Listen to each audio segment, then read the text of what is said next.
لو قطعوا أرجلنا واليدين نافيك زحفا سيدي يا حسين. I will come crawling to you, Hussein.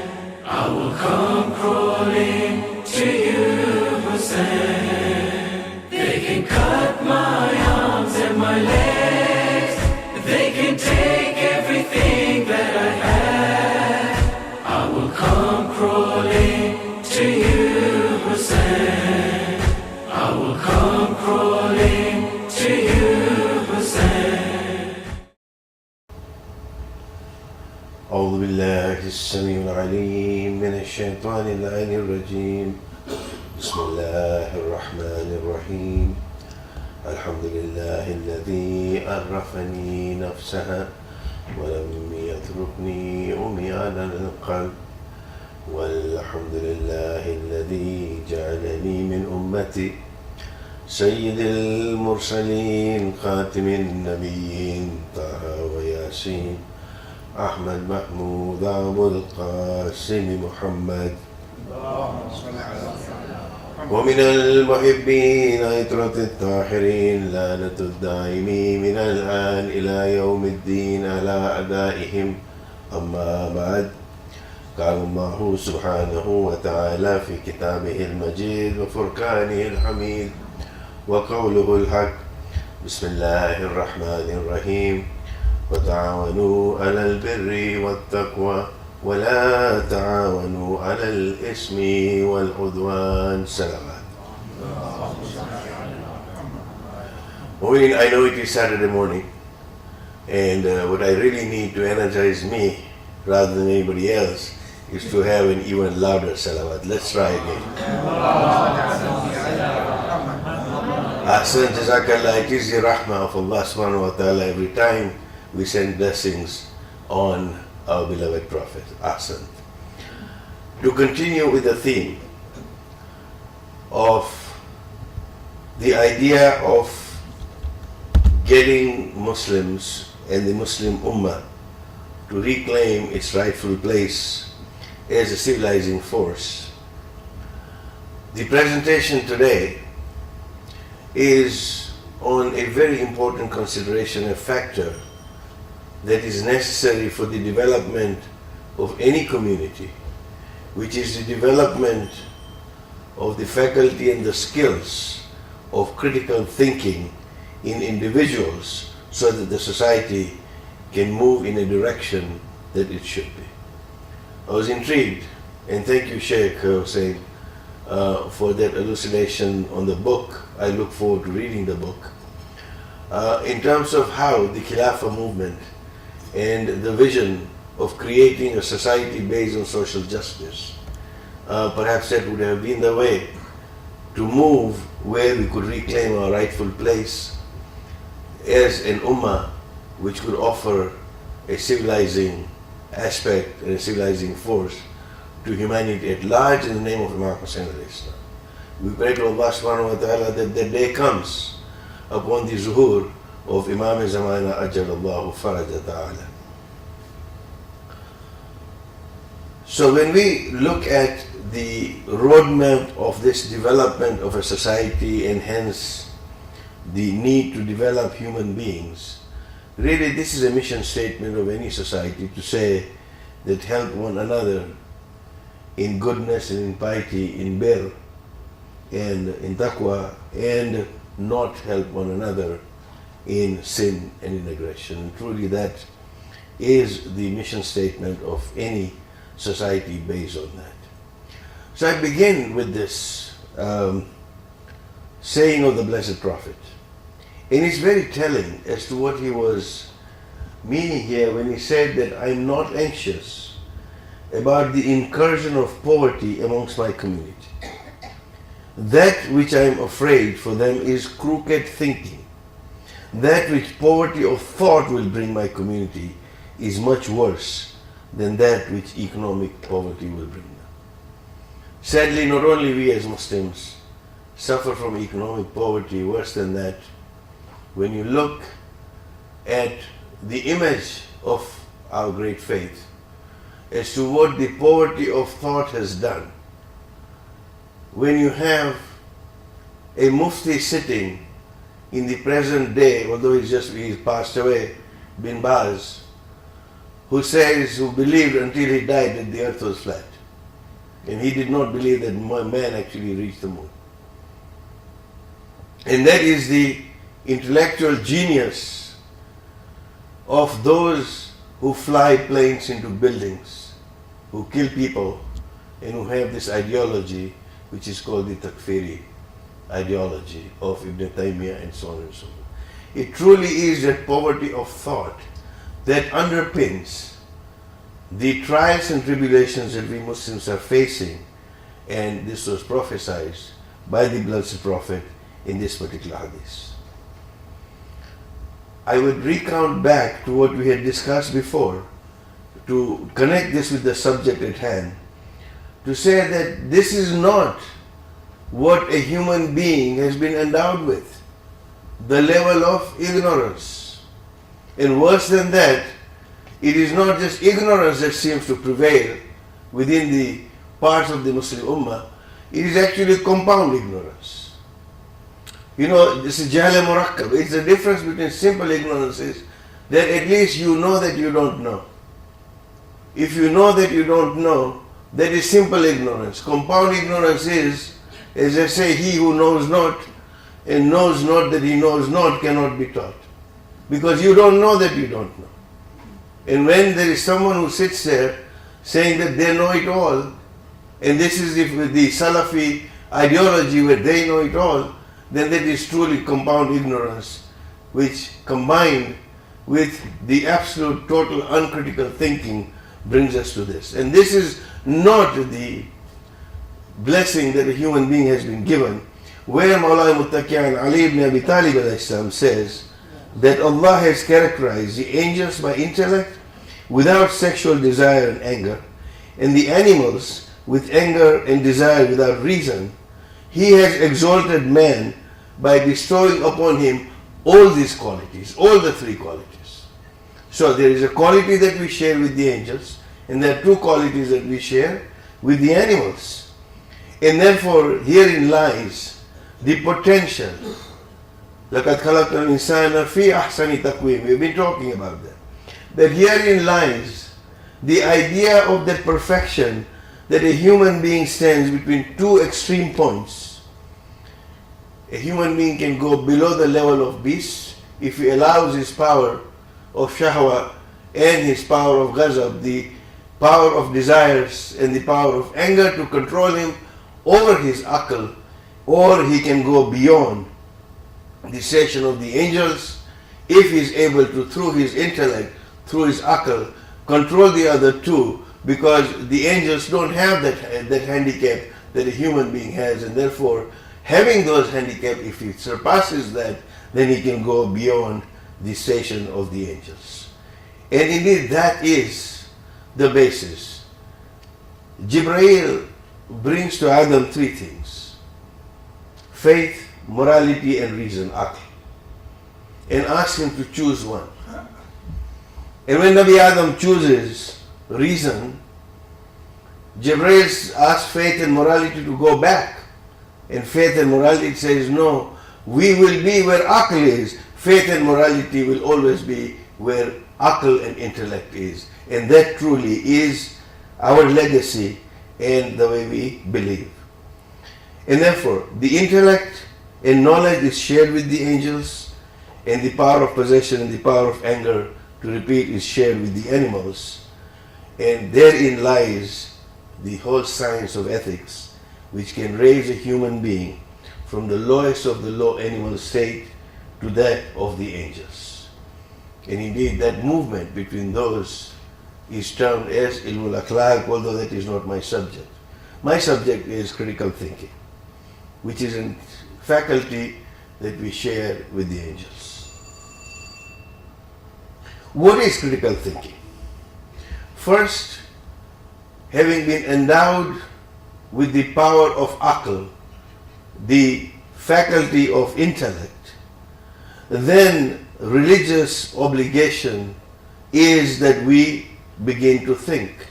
Indeed, not to think is to betray our fitrah.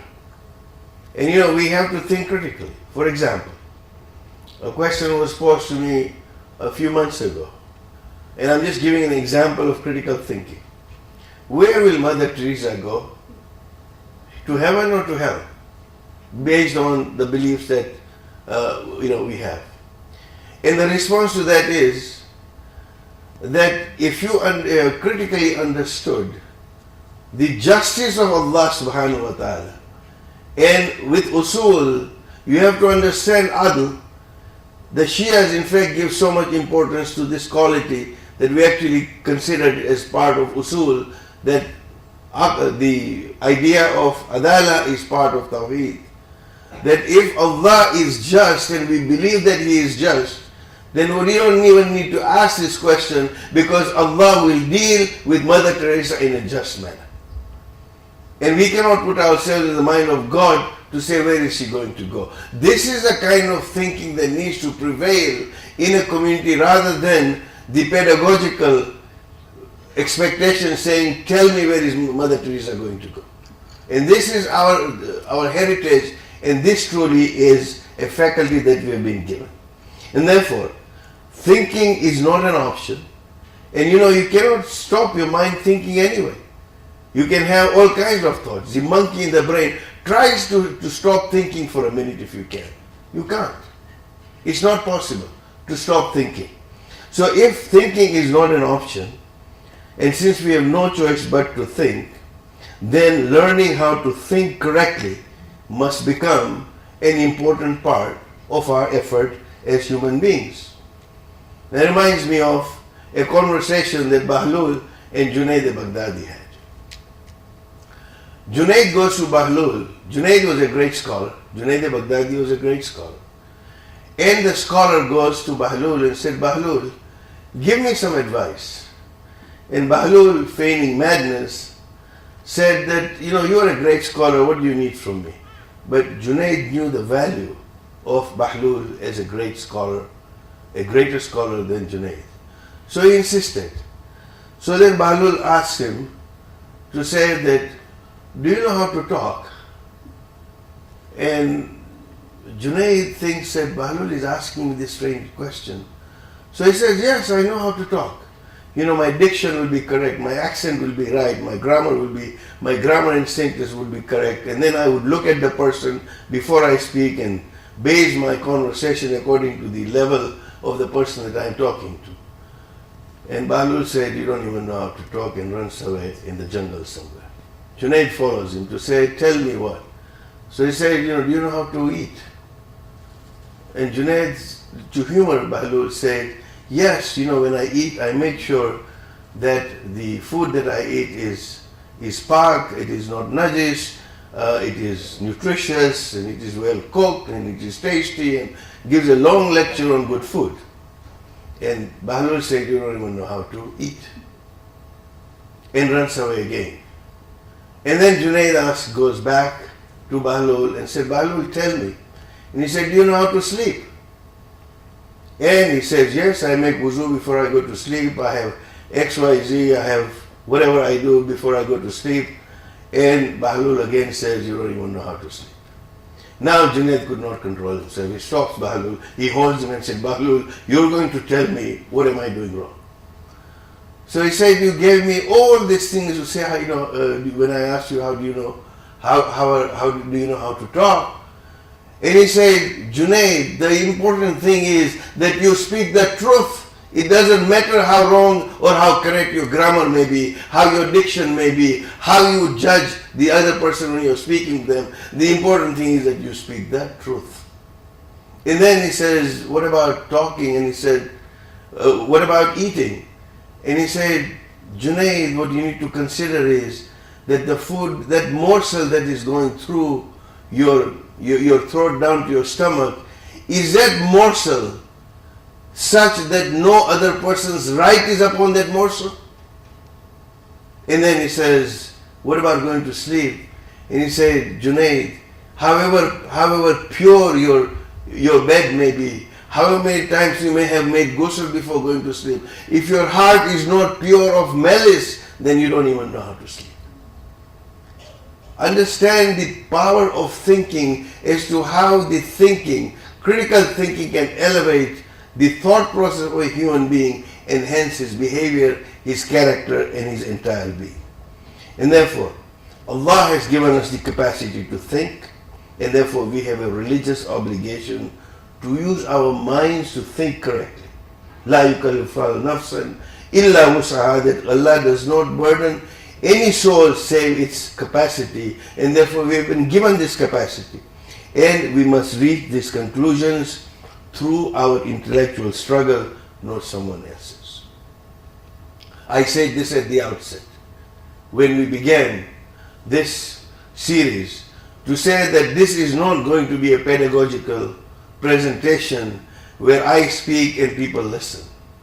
The idea is that this is an adult learning exercise which is andragogical to say that there is a level of thinking, and I'm so very pleased about the challenging questions that we have raised during this. We may not have answered all the questions, but the biggest thing is that we have moved from the level of compound ignorance at least to the level of simple ignorance, where perhaps we did not know that we did not know. Here at least we are able to admit that there are things out there that we do not know, but at least we know that we do not know.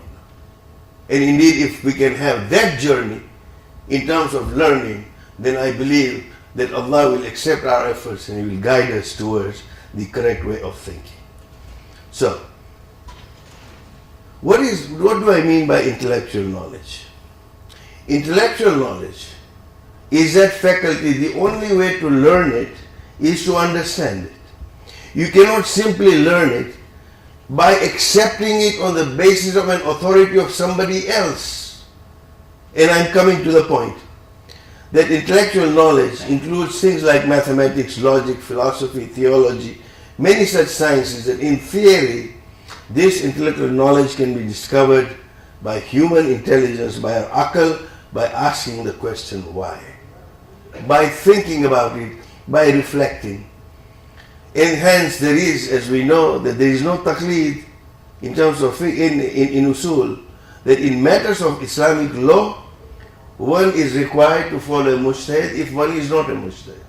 And there is nothing to stop us to strive towards that level where I can be at that level. There is no requirement, there is no class priesthood in Islam that you have to follow a priest. We're not Catholics. And sometimes, I dare say this, that we have taken the scholars, the ulama, as priests. They are not priests. They are scholars, they are ulama who are there to guide us. And each one of us has the potential to be able to reach a stage where we can deduce this ourselves if we have the time, if we are able to get to that level, at least sufficient so that we can deduce these laws ourselves. We have to strive for it. If we do not have the time, if we don't have the inclination to work that hard, then of course then we are going to follow somebody who knows more than what we do. And that truly is the understanding of the concept of Tawheed. So in intellectual sciences, one cannot follow anyone else. One cannot follow a mujtahid. We follow a mujtahid in what we practice, not in what we believe. And that needs to be clearly understood. Sometimes we tend to mix the two in terms of how we do this, and this is where a lot of difficulties arise in our thinking because the thinking is not clear. So if it's not the clear, what is it? It is tahqiq.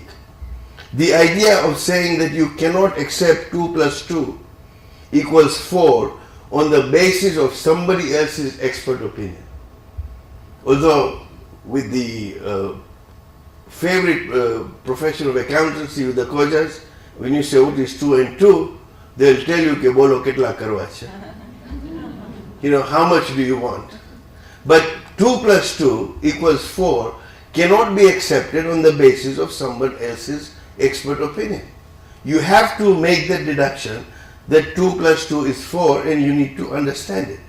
And hence, the goal of intellectual knowledge is not imitation, but finding out for oneself.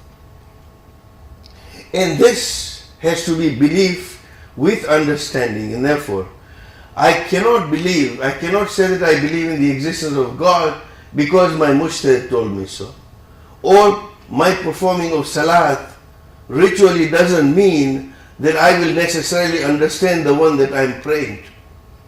I have to think critically as to who am I praying to. Just as reading a doctor's prescription will not make me well. I will need to take the medicine, I'll need to take the trouble of taking the treatment from the doctor. So if not thinking is not an option, and as I said, that education's purpose is really to replace an empty mind with an open one. It is not to fill you with facts, but at least an empty mind must now become an open mind so that we start thinking, as I say, out of the box, because we are thinking people, we cannot stop. Just like what happened to Mullah Nasruddin. He was resting after probably a heavy lunch under a great big tree, which was a walnut tree. And he was looking up at the walnut tree, and when he opened his eyes, and next to him was, a crop of melons, large melons on the ground, as they had just grown. And he's thinking to himself. He cannot help thinking. We cannot help thinking. And Nasruddin was thinking to himself, what kind of wisdom is this? The walnut, which is so small, has got such a huge tree, and the little walnuts are hanging. And here is this big melon, and the plant that holds the melon cannot hold it, and it's on the ground. And just as he was contemplating and reflecting, a walnut falls on his head. Now Mullah says, I understand God's wisdom. If that melon had been up there, what would have happened to me? So, what defines correct thinking? The idea is thinking. We talked about this concept of Quwa Wahamiya, the clever devils, like Umar Khayyam and Mirza Ghalib. I gave examples before, that the idea of creative thinking is really to use those faculties in a positive manner. And the human being has been endowed with that intellect and the power to actually also allow some of his other faculties to control his aql, and he can go in a different direction, just as Umar Khayyam and Mirza Ghalib did when they talked about it. Or we can have the idea of critical thinking that can allow you to think ahead, to plan. And again, I can take refuge in the wisdom of Mullah Nasruddin, and you can say I'm fascinated by the man. Nasruddin was asked once to write a letter because he was the only man in town who could read and write. And he said, sorry, I cannot write, because a person wanted to send that letter to the next village to his brother. And Mullah says, sorry, I cannot write because I've got a bad leg. And the man went away, but in the bazaar, as we normally tend to do, or in the baraza, as we understand it, out there was talk in town to say Mullah is a real hypocrite, because if he didn't want to write, he could have said no. Why does he have to give a false excuse that I've got a bad leg and therefore I cannot write this letter? So a friend of Mullah's goes to him and says, Mullah, why do you want to give false excuses? You could just have said, I don't want to write a letter, and the matter would have ended there. But why did you say I've got a bad leg? And Mullah says, I know what you do not know. And therefore I gave that answer. When the man insisted, he said, look, I'm the only person who can read and write here in this village. And this letter is going to go to the next town, and there's nobody else who can read and write in that town. Therefore they will call me to read the letter in the other town, and I cannot walk, therefore I did not write the letter. Well, the idea of being able to preempt, this is critical thinking, that you need to have that ability to be able to think ahead. And this is the reason why critical thinking is important. Be it for our faith, be it for our businesses, be it for our life, be it as we nurture the next generations, which is inshallah going to be the subject in the next few days, that can you analyze the situation that you're faced with? Can you solve problems? Can you communicate your position logically to the other person? Can you make a good decision based on data, not based on emotions? This really is a faculty that we've been endowed with, It just needs to be trained. And this is not a complicated thing about our faith. That sometimes we have all the answers, we will do all the Google research on a computer that I am buying, or on an appliance that I may be buying, or a car that I may be buying, or some other consumer goods, and I'll go through and look at every spec, compare them, do whatever, and be fully informed before I become an informed consumer, before I buy it. Why is it that we wait for the member or wait for a scholar when it comes to our faith? Why is it that we do not delve deep into this to say, this is my faith? On the day of judgment, the scholar is not going to walk with me. I am going to walk on Polish Sirat, and I'm going to go across to see that I'm going to answer. Mu'mineen, this is a faculty that we have been given. Very quickly, the methodology of critical thinking, and you can Google this and you can go on to say, the first step is to try and acquire the knowledge. Having acquired that, you have the comprehension, so that you are able to, with that knowledge and the comprehension of that subject matter, you can actually have an application of this so that you can become active enough to do an analysis of any solution, any problem or any issue that you may have at your hand. This applies across the board to everything, including our faith, mu'mineen, when you're trying to understand usul. The same thing applies on the basis that this is how critical thinking needs to be done. I need to jump a few because of the time, but salawat. Mu'mineen, therefore, making good decisions in addition to critical thinking requires moral maturity, which means to have the capability of distinguishing between what is wrong and what is right, and then to go ahead and choose what is right, to be able to evaluate the situation that you're in, to anticipate potential consequences of any thinking that you may do. But you must always remember, and this is what we are taught by our faith, to say there is no right way of doing the wrong thing. So you have to first establish what is right and what is wrong. Because doing the right thing at the right time, in the right manner, is a way to go for somebody who has thought through, who's thought critically, who's looked at all the information that they have, the knowledge they have been able to acquire, and then they've made a decision, because decisions that you make today have consequences. They have consequences today, they have consequences tomorrow. But our faith, mu'mineen, is very simple. Faith is very simple. In Gujarati they say, કે સ્વર્ગનો રસ્તો સીધો છે તો પંડિત આડા આવે છે. Literally the path is clear. Look at the beautiful way the blessed Prophet Islam sallallahu alaihi wasallam has explained it to us. He said, if doing right pleases you and doing wrong displeases you, then you are truly a believer.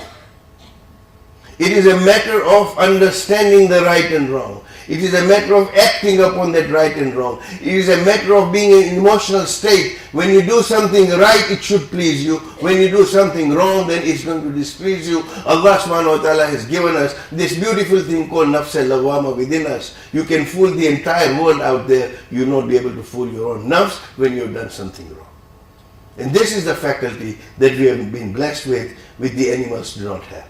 And therefore, making an informed choice means you have your own free will, that you fix a path, or you fix a path that others have fixed for you, or you follow a path that others have fixed for you, or you follow a path which Allah has chosen for us. Now, indulge me in some critical thinking here. We have three ways, three paths. Our own free will, I can make my own path and I can decide on my own. I can go on a path that somebody else has fixed for me, and I can go on a path that Allah has chosen for me. Well, so it's like, it's my way, it's his way, or her way, or it's Allah's way. The first path is not correct, because I'm human. I'm fallible. I'm not infallible. I decide to act in one way on one day. Second day, it's not only women who have the right to, the prerogative to change their mind, men too. change their minds. And we decide to act one day, second day we think that our decision was perhaps wrong, and you change that.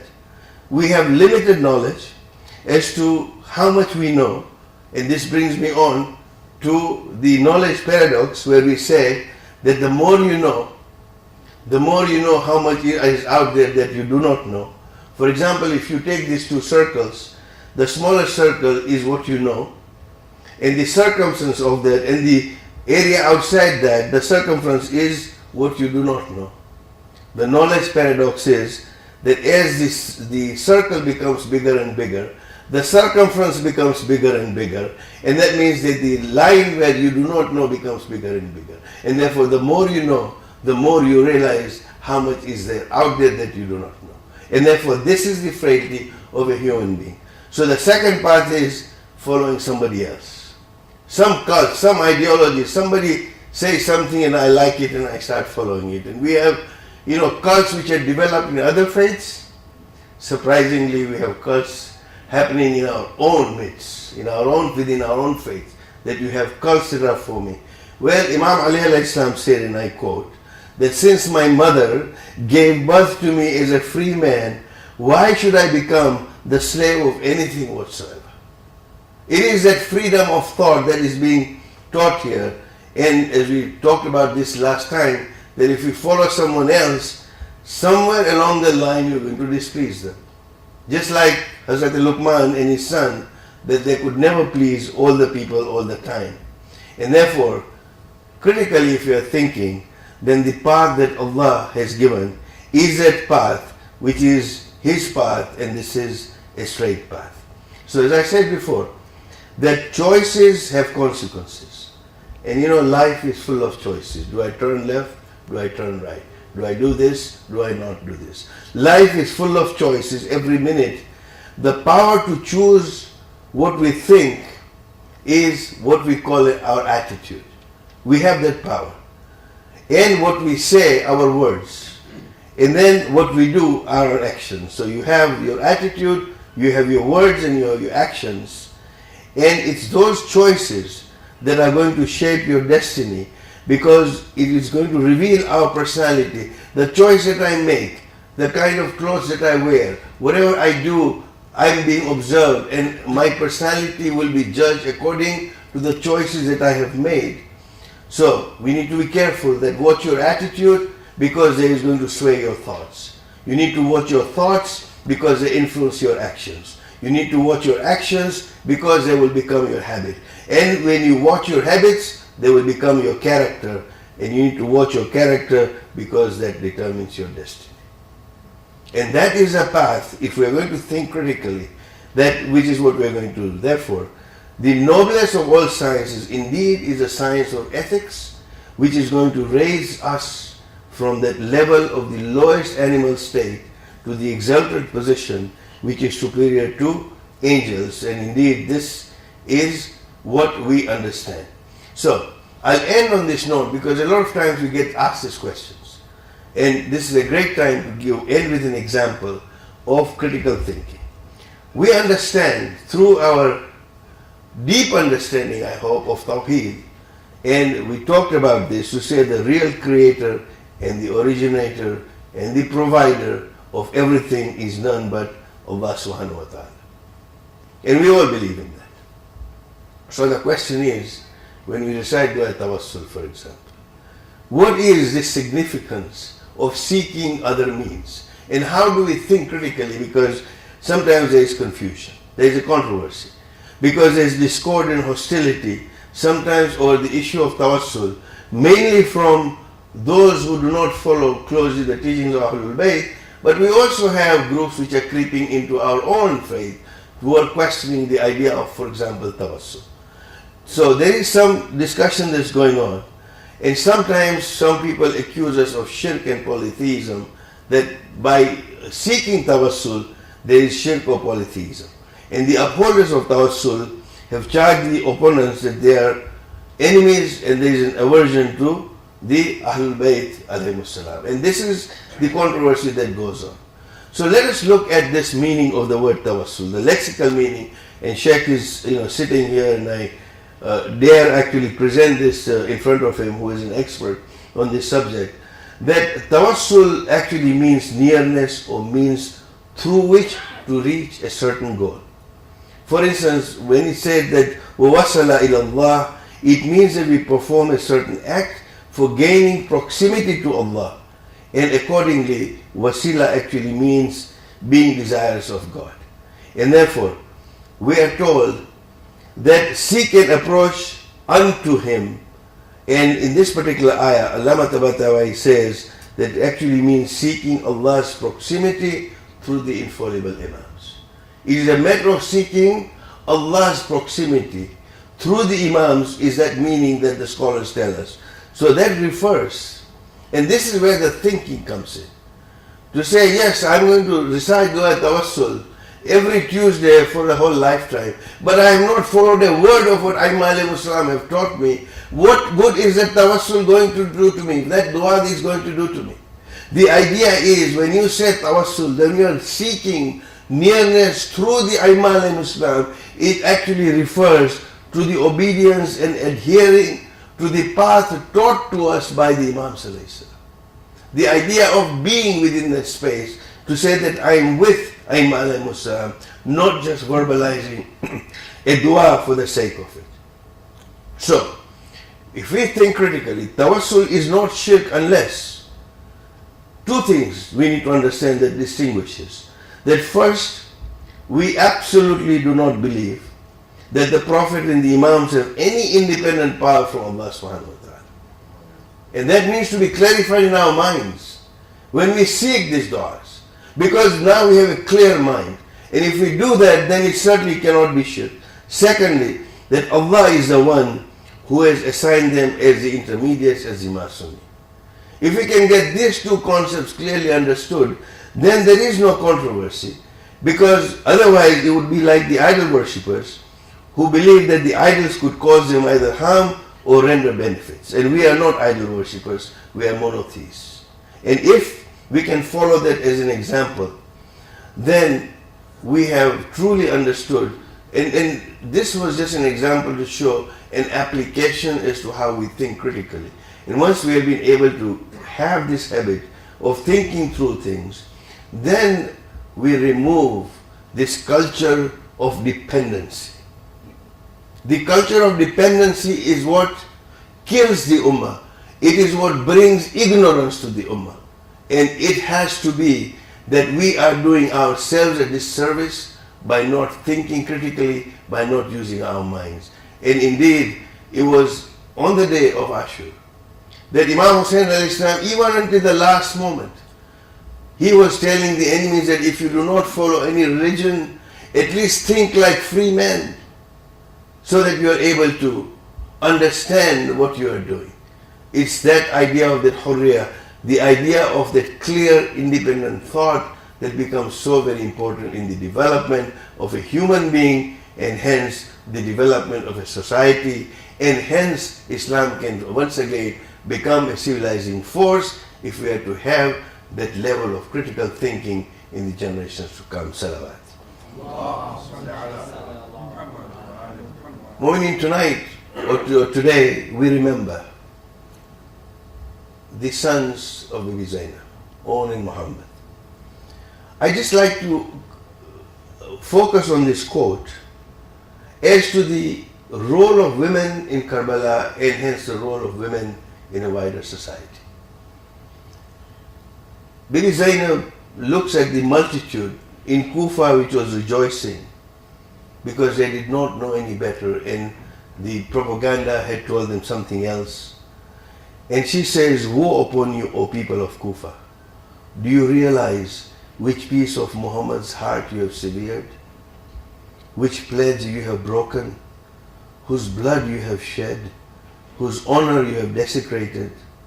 And Bibi Zainab says, "It is not just Hussein, whose headless body lies unburied on the sands of Karbala. It is the heart of the Holy Prophet.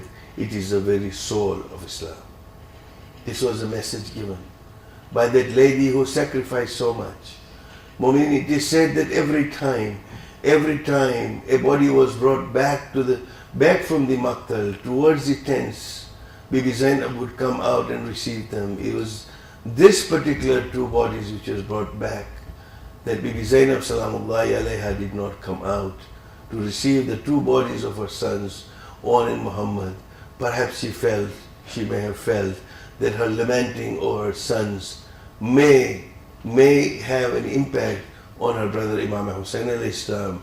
And it is said that Bibi Zainab Salamullahi alayha was seen prostrating in sajda, making that shukr to say that, Ya Allah, accept my this sacrifice. Inna lillahi wa inna ilayhi raji'un.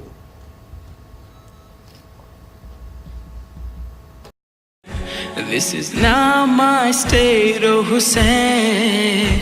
I am so overwhelmed with pain. Who can I turn to and explain all the grief that my heart now contains? Who can I now call for help? Pinning all my hopes on yourself, I will come crawling to you, Hussein. I will come crawling to you, Hussein.